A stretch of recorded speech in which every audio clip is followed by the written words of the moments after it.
এইমাত্র আবহাওয়া দপ্তর থেকে পাওয়া আজকের সবচেয়ে গুরুত্বপূর্ণ খবর। এবারের মতো এখানেই বিদায় নিচ্ছে শীত। তবে মঙ্গলবার থেকে রাজ্যের একাধিক জেলায় ধেয়ে আসছে বিক্ষিপ্ত ঝড় বৃষ্টি, এমনটাই জানাচ্ছেন আবহাওয়া অধিদপ্তর।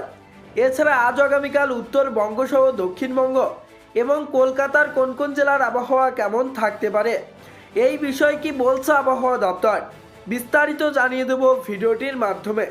বিস্তারিত জানতে হলে অবশ্যই ভিডিওটিকে শেষ পর্যন্ত দেখবেন, আর ভিডিওটি ভালো লাগলে একটি লাইক করবেন। আর এই ধরনের আবহাওয়ার আপডেটগুলি প্রতিনিয়ত আপডেট পেতে হলে আমাদের চ্যানেলটিকে সাবস্ক্রাইব করে পাশের থাকা বেল আইকনটিকে প্রেস করে আমাদের সঙ্গেই থাকবেন। তা চলুন এক নজরে দেখে নিই রাজ্যের আকাশে দুর্যোগের পূর্বাভাস। আবহাওয়া দপ্তর জানিয়েছে, মঙ্গলবার যে বৃষ্টি দক্ষিণবঙ্গের 4 জেলায় শুরু হবে তা ক্রমশ বৃদ্ধি পাবে। সরস্বতী পুজোর দিন অর্থাৎ বুধবার দক্ষিণবঙ্গের সব জেলায় এবং উত্তরবঙ্গের কয়েকটি জেলায় এবং বৃহস্পতিবার রাজ্য জুড়েই দুর্যোগের আবহাওয়া থাকতে পারে বলে পূর্বাভাস আবহাওয়া দপ্তরের।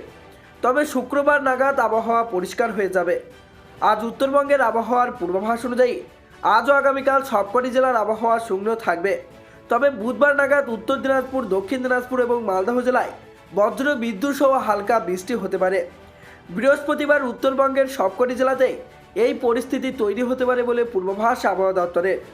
এদিন আবহাওয়া দপ্তর আরও জানিয়েছেন, আগামী 2 দিনে হিমালয় সংলগ্ন পশ্চিমবঙ্গের জেলাগুলির রাতের তাপমাত্রা 2 থেকে 3 ডিগ্রি সেলসিয়াস বাড়তে পারে। তবে তার পরের 3 দিনে তাপমাত্রার বিশেষ কোনো পরিবর্তন হবে না। আজ দক্ষিণবঙ্গের আবহাওয়ার পূর্বাভাস অনুযায়ী আজ দক্ষিণবঙ্গের সবকটি জেলার আবহাওয়ায় শূন্য থাকবে। মঙ্গলবার পুরুলিয়া, বাঁকুড়া, পশ্চিম বর্ধমান ও বীরভূমের কোনো কোনো জায়গায় বজ্র বিদ্যুৎ সহ হালকা বৃষ্টি হতে পারে। তবে বাকি জেলাগুলির আবহাওয়া শূন্য থাকবে। বুধবার নাগাদ দক্ষিণবঙ্গের জেলাগুলিতে বজ্র বিদ্যুৎ সহ কোথাও হালকা আবার কোথাও মাঝারি বৃষ্টি হতে পারে। বৃহস্পতিবার নাগাদ সবকটি জেলাতেই হতে পারে হালকা থেকে মাঝারি বৃষ্টি। আবহাওয়া দপ্তর জানিয়েছে, গাঙ্গেয় পশ্চিমবঙ্গের জেলাগুলিতে আগামী 2 দিনে রাতের তাপমাত্রা 2 থেকে 3 ডিগ্রি সেলসিয়াস বাড়তে পারে। তবে তার পরের 3 দিনে তাপমাত্রার বিশেষ কোনো পরিবর্তন হবে না। আজ আবহাওয়া দপ্তর জানিয়েছে, আগামী 24 ঘন্টায় কলকাতা ও আশেপাশের এলাকার আকাশ আংশিক মেঘলা থাকবে। এছাড়া সকালের দিকে কুয়াশা থাকার সম্ভাবনা রয়েছে।